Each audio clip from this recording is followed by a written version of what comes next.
You will never live free if you keep living for applause. You will never find peace if you keep looking over your shoulder to see if they're nodding in approval. Some of you have been carrying the weight of other people's opinions so long you think it's part of you, but it's not. It's chains. Invisible, but heavy. And the truth is, most people you're trying to impress aren't even paying attention. They're too busy trying to impress someone else.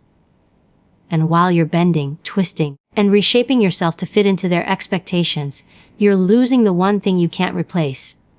Your authenticity. The person you were meant to be. The voice you were meant to speak with. The life you were meant to live. Approval is addictive. The more you get, the more you want. The moment you feel like you've earned it, you're chasing it again. It becomes a cycle, one that doesn't end until you decide to step out of it.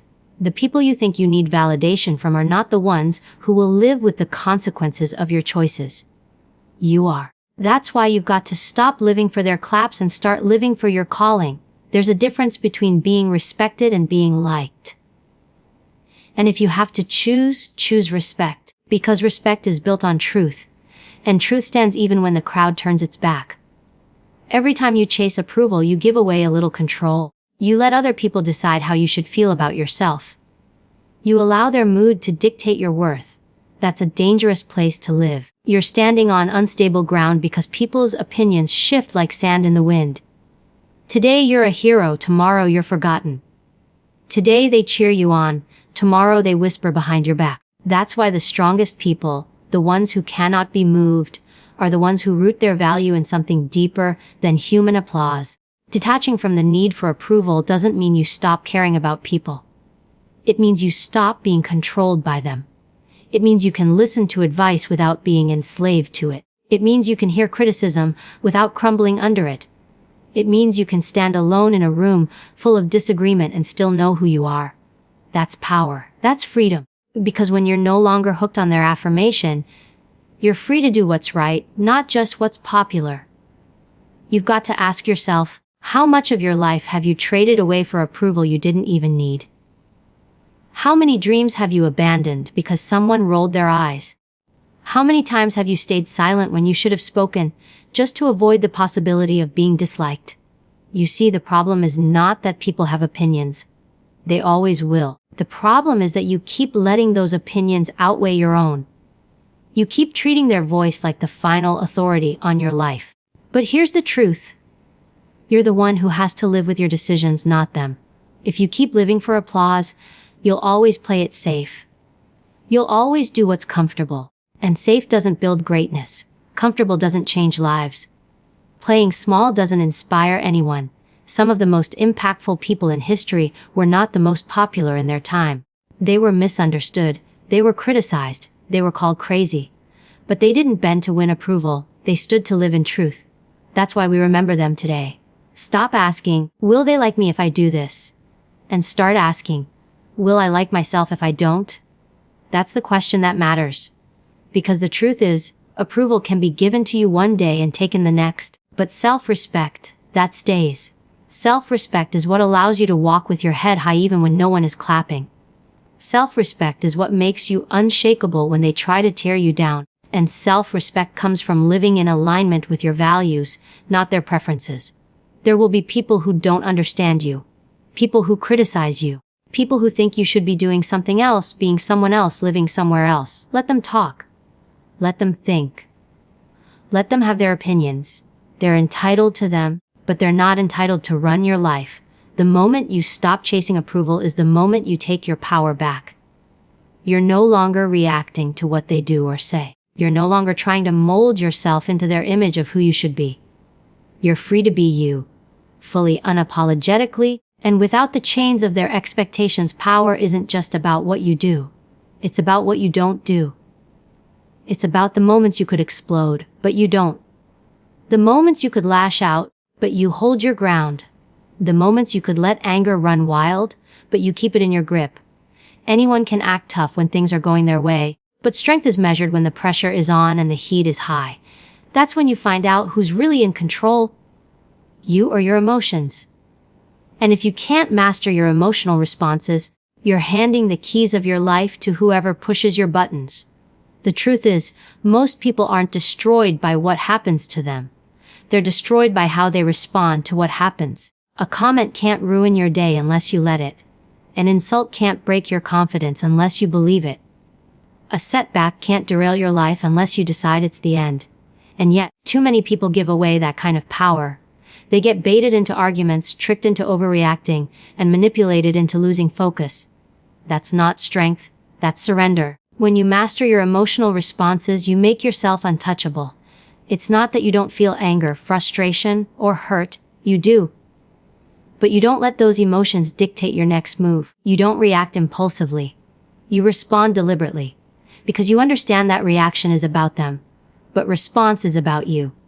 And when you choose your response carefully, you keep control, you keep dignity, you keep power.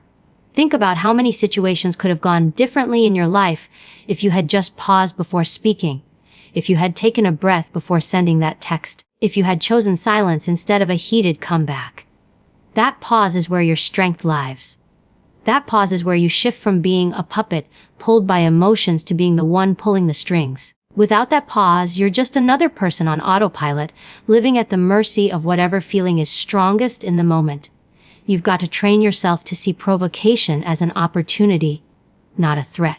When someone tries to get under your skin, that's your test. They want to pull you into the mud because the mud is where they're comfortable. But when you refuse to step in, when you stay calm, you show them and yourself that you can't be dragged down. And here's the part they won't understand. That calmness isn't weakness. It's control. It's discipline. It's the quiet confidence of someone who knows they're too focused on their mission to waste energy on petty battles. People who can't control their emotions are easy to control. All it takes is the right word, the right insult, the right provocation, and they're dancing to someone else's tune. Don't be that person. Don't be the one whose actions can be predicted and manipulated. Make it so no one knows exactly how you'll respond. Because you respond when you're ready, not when they demand it. That unpredictability is a weapon, and the greatest battles are often won without ever raising your voice. Control doesn't mean suppression. It's not about pretending you don't feel anything. It's about processing those emotions without letting them hijack your judgment. Anger can be fuel, but only if you direct it. Frustration can be motivation, but only if you harness it. Pain can build you, but only if you decide it will. That's the discipline you need. The ability to feel deeply without letting those feelings steer you off course. There will be moments where you'll be tempted to react instantly because it feels good in the moment. But instant satisfaction is a trap. That heated reply might feel like victory for a second, but later you see it for what it is. A loss of control. Every time you hold back, you're not just avoiding a mistake, you're building mental muscle. You're teaching yourself that you are not a prisoner to your impulses. And that kind of strength grows over time until it becomes second nature. When you learn to master your emotional responses, you start to see situations differently. Instead of taking everything personally, you recognize that most people's behavior is a reflection of them, not you. Instead of feeling attacked, you start feeling aware. Instead of being triggered, you start observing. And that shift changes everything. Suddenly, you're not wasting your energy on things that don't matter. You're saving it for the battles that do. You can't control the storm, but you can control how you stand in it. You can't stop people from saying things, but you can control how much space their words take in your mind. You can't change every situation, but you can decide whether it's going to change you. That's the kind of strength that makes people wonder why they can't get to you. That's the kind of discipline that makes you stand out in a world where most people are reacting without thinking. And here's the thing, mastering your emotional responses is not about the moment you win an argument or prove a point. It's about the moments no one sees, when you choose to walk away instead of fighting, when you let go instead of holding on to anger, when you stay silent even though you have the perfect comeback. Those are the victories that make you unshakable. Those are the choices that separate the powerful from the powerless. Boundaries aren't walls to keep people out. They're gates to protect what matters most. You can't live a strong, focused life if you let anyone walk in and rearrange your priorities. But too many people think being kind means being available to everyone at all times. That's not kindness, that's neglect. Neglect of yourself, your goals, and your peace. You've got to draw the line, and you've got to draw it without hesitation. When you don't have boundaries, you're not living your life. You're living everybody else's life for them. There will be people who don't like your boundaries. They'll call you selfish, distant, maybe even arrogant. That's fine. Let them talk. The people who truly respect you will also respect your limits. The ones who get offended by them are usually the ones who were benefiting from you having none. You have to understand that boundaries are not there to please others. They're there to protect you. They're there to make sure your time, energy, and focus are invested in what actually matters, not in distractions and drama. Setting boundaries starts with knowing your worth. If you don't value your own time, no one else will. If you don't respect your own priorities, no one else will. People treat you the way you allow them to treat you. So every time you accept disrespect or tolerate chaos, you're training them that it's okay. But every time you stand firm, every time you calmly but clearly say, no, you're training them to approach you with respect. The truth is, boundaries are not about controlling other people. They're about controlling yourself. What you accept, what you tolerate, what you allow into your space. You can't stop people from crossing lines they don't even know exist. That's why you have to make your lines visible, firm, and consistent. Not sometimes, not only when it's convenient, but always. Because if your boundaries change based on your mood or the person involved, they're not boundaries, they're suggestions. And people will treat them like suggestions. Some people think boundaries are about confrontation, about standing in someone's face and demanding they change. That's not it. Boundaries are about clarity and consistency. You don't need to fight to enforce them. You just need to stick to them. If someone can't respect your limits, you don't argue with them. You adjust their access to you. You remove them from the places where they have the opportunity to disrupt your peace. That's not cruelty, that's protection. Think of it like guarding a fire. Your energy, your focus, your peace, that's your flame. If you let anyone walk up and throw water on it, you'll be spending your whole life trying to reignite it. But when you set boundaries, you're building a circle of stones around that fire. It's not to block the light from shining. It's to make sure it keeps burning, and the people who care about your fire will respect that circle. The ones who don't, they were never here to help you grow. It's not easy at first. If you've spent years saying yes to everyone, the first time you say no, it will feel uncomfortable. You'll want to explain yourself, to justify your limits, to make sure no one's feelings are hurt. But boundaries are not about making everyone happy. They're about making sure you're living in alignment with your values. The moment you stop explaining and start enforcing is the moment you start to see your life shift. And here's the reality. When you live without boundaries, you are silently teaching yourself that your needs don't matter. You're teaching yourself that other people's comfort is more important than your own mental health. That's a dangerous lesson to learn, because it will keep you trapped in cycles of overcommitment, burnout, and resentment. But the moment you decide to set a limit, you're sending yourself a new message that you matter, that your time matters, that your energy matters. Some people will walk away when you start enforcing boundaries. Let them. Because the truth is, they were only here for what they could take, not for who you are.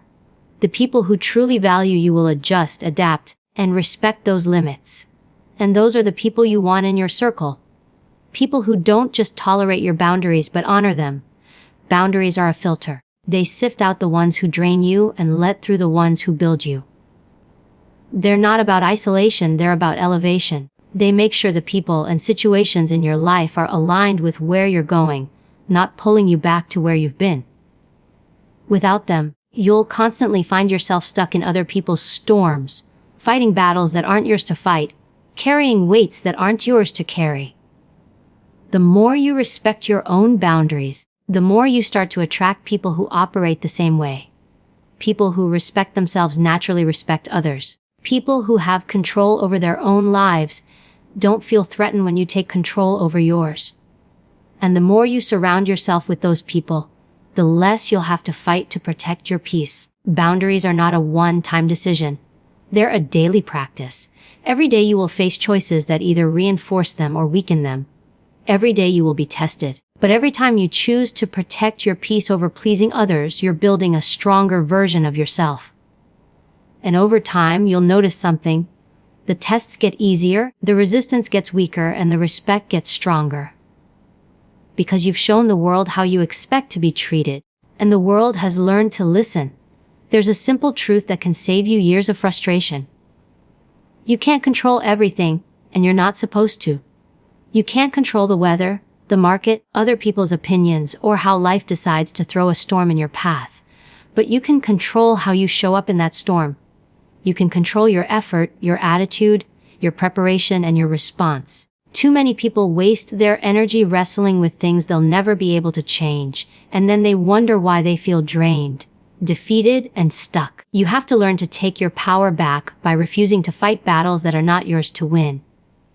When you focus on what you can control, you turn your energy into a weapon instead of a leak. You stop giving away your strength to situations that were never in your hands to begin with. That's how you protect your peace. That's how you stay consistent in a world full of distractions. Life is going to throw you curveballs, and some of them will hit you hard.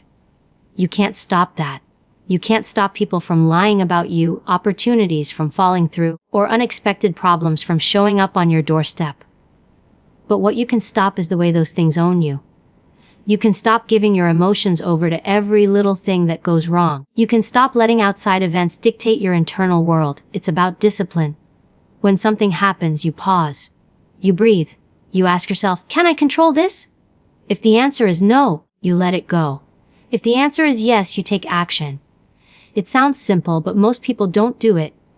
They get stuck in the cycle of wishing things were different instead of making things better. They put all their energy into complaining about what they can't change instead of working on what they can.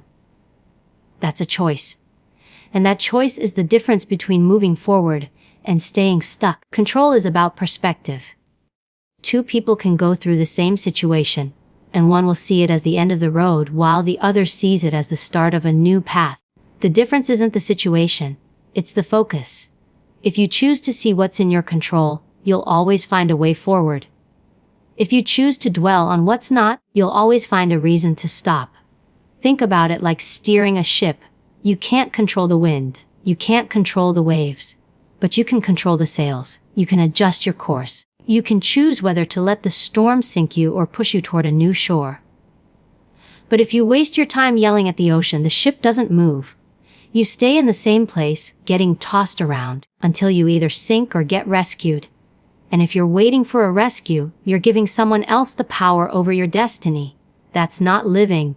That's surviving. The people who achieve the most in life aren't the ones who have everything go their way. They're the ones who make the most of whatever comes their way. They're the ones who get knocked down but focus on getting up, not on the fact that they fell. They're the ones who train their mind to ask, what can I do right now? Instead of, why did this happen to me? Focusing on what you can control also means letting go of the need to control other people. You can't make someone respect you. You can't make them see your worth. You can't force them to act right. The only thing you can do is decide how much access they have to you, how much of your time they get, and how much of your energy they deserve. When you stop trying to change people and start changing your own boundaries, you'll see just how much stress leaves your life. There's power in ownership. When you take ownership of your decisions, your habits, and your mindset, you start to see results. Not because the world suddenly becomes easy, but because you've stopped wasting time on things outside your reach. It's like cleaning a dirty window. The view hasn't changed, but you can finally see clearly. You can see the next step, the opportunity hidden in the problem, the lesson inside the failure. And when you can see clearly, you can move with purpose. Sometimes the hardest part is accepting that some things will never be in your control. That's not weakness. That's wisdom. It's knowing that your energy is too valuable to be spent on what you can't influence. It's knowing that if you stay locked on the things you can actually change, your life will keep moving forward, even when the world feels like it's falling apart. And here's the secret. When you master the art of focusing on what you can control, you become unshakable. People will wonder how you stay calm when everything around you is chaotic. They'll wonder how you keep moving when everyone else is frozen. It's not because life is easier for you. It's because you've trained yourself to stop giving energy to the things that drain you. You've learned that the storm is not your enemy. Wasting your focus is. Every day you get a choice. You can put your time and energy into the things you can't change and stay frustrated, or you can put them into the things you can and start building something better. One leads to exhaustion. The other leads to growth. The choice is yours.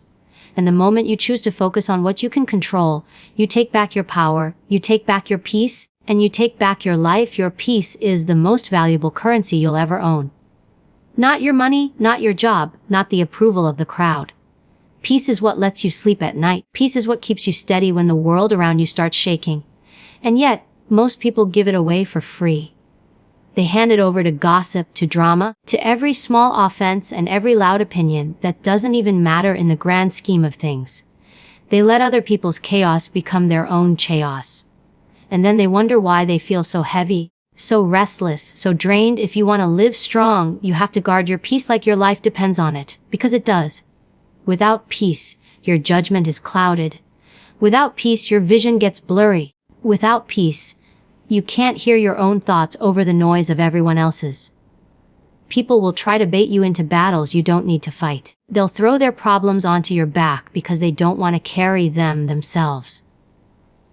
They'll drag you into their storms just to see if you'll sink with them. And the only reason they succeed is because you let them inside your gates. Guarding your peace means learning to say no without explanation, to walk away without guilt, and to cut off access without warning when someone keeps disrespecting your boundaries.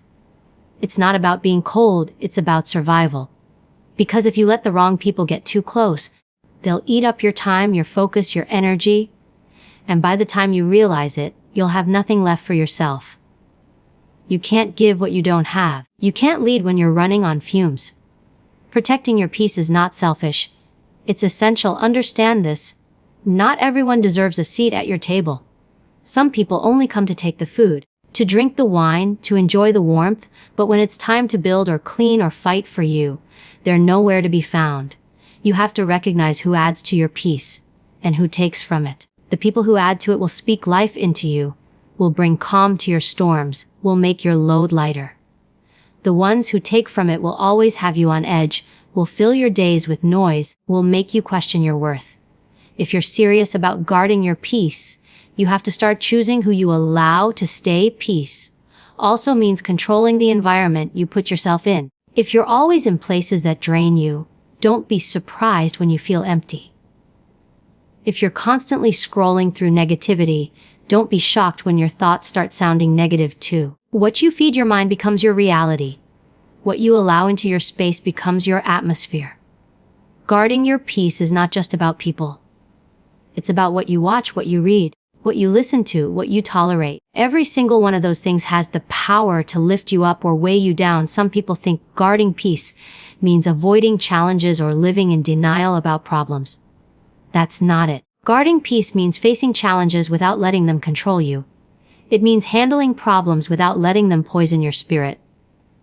You can fight battles and still keep your peace intact, but only if you refuse to let anger, fear, or resentment live inside you. If you let those emotions take over, they'll eat away at your peace faster than any enemy ever could. Sometimes, the threat to your peace isn't external, it's internal. It's your own thoughts. It's your own habits. It's that constant replay of mistakes, that endless worry about things that haven't even happened yet. Guarding your peace means guarding your mind from yourself when you start spiraling. It means catching yourself when you're thinking in circles and choosing to break the pattern. It means refusing to let your own mind be the thief of your calm. The truth is, some people won't like it when you guard your peace. They'll call you selfish, arrogant, distant. But that's only because they were benefiting from your lack of boundaries. They were feeding off the energy you gave them for free. And when you stop giving it, they have to face their own emptiness. Don't let their discomfort trick you into going back to chaos. If they can't handle you protecting yourself, they were never for you in the first place. You have to understand that peace is not just about feeling good. It's about positioning yourself to win. When you have peace, you can think clearly, make better decisions, and see opportunities that stress would have blinded you to. You can hear your intuition when it whispers, and you can trust your judgment when it matters most. Peace gives you power. And power in the hands of a calm mind is unstoppable. Guarding your peace is a daily discipline. Every morning, You choose what you'll focus on, who you'll give your energy to, and what kind of thoughts you'll allow in. Every time you feel your peace slipping, you choose whether to chase the distraction or to shut the door. Every situation gives you a choice: protect your peace or give it away. Most people give it away without even realizing it, but the strong make it a non-negotiable. They make their peace the foundation they build everything else on, and because of that, no storm can shake them, for long noise is everywhere. It's in the opinions that fly at you the second you make a move. It's in the endless scrolling of voices telling you who you should be, what you should want, how you should think. It's in the doubts whispered by the people closest to you, sometimes even in the thoughts you tell yourself when no one's listening. The world is loud, but if you let that noise run your life, you'll never hear your own calling. You'll spend your days chasing approval instead of chasing purpose. You'll start building your life around their voices instead of your vision. Living above the noise is not about ignoring reality. It's about tuning into the right frequency. It's about knowing that every voice doesn't deserve your attention. You can't build anything solid if you're trying to answer every critic, respond to every insult, or explain yourself to every skeptic. People will talk whether you succeed or fail, whether you're at the bottom or at the top. If their words can shake you, it's not because they're too powerful. It's because you've placed your ear too close to their mouths. You have to rise above it, so high that their noise can't even reach you. The truth is, not all noise comes from enemies. Sometimes it comes from well-meaning people who love you but don't see your vision. They'll tell you to play it safe, to lower your standards, to stop aiming so high. They're speaking from their own fears, their own experiences, their own limitations. If you're not careful, you'll adopt their limits as your own. Living above the noise means respecting their intentions, but refusing to let their ceiling become your roof. You have to separate advice that builds you from advice that boxes you in. When you live above the noise, you stop needing to be understood by everyone. You stop chasing the comfort of agreement. You accept that some people will misunderstand your motives, misread your actions, and misjudge your heart. And you let them. Because your job is not to correct every wrong impression. Your job is to keep moving toward your goal. Every second you spend defending yourself is a second you're not building yourself. Silence in the right moment is not weakness, it's strategy. It's choosing to let your results speak louder than your rebuttals ever could. Noise thrives on reaction. The moment you respond in anger, you feed it. The moment you feel the need to prove yourself, you give it fuel. The moment you let it shift your focus, it wins. Living above the noise is about starving it. It's about giving your attention to what truly matters and letting the rest fade into the background.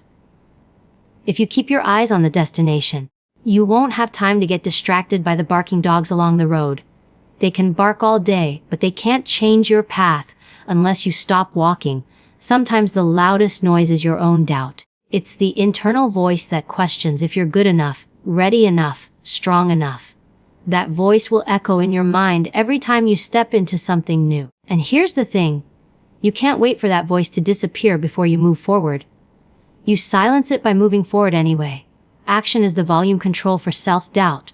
The more you do, the quieter it becomes. But if you sit still, the noise will only grow until it drowns out every dream you had. Living above the noise also means protecting your mental environment. You have to be intentional about what you allow in.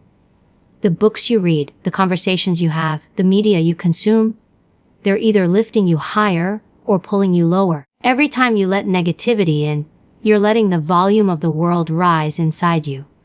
Every time you choose something that inspires you, you're raising your own frequency. Living above the noise is a lifestyle, not a one-time choice. You have to commit to it daily. Don't think for a second that living above the noise means you'll never hear it again. You will. But the difference is it won't control you. It won't dictate your mood, your decisions, or your direction. You'll hear it the same way you hear the wind. It's there, but it doesn't decide your steps. When you've mastered living above the noise, you stop reacting to it and start acting in spite of it. That's when the world realizes it can't play you like it plays everyone else. That's when you become untouchable, not because the noise went away, but because you stopped giving it power over your peace, your focus, and your destiny.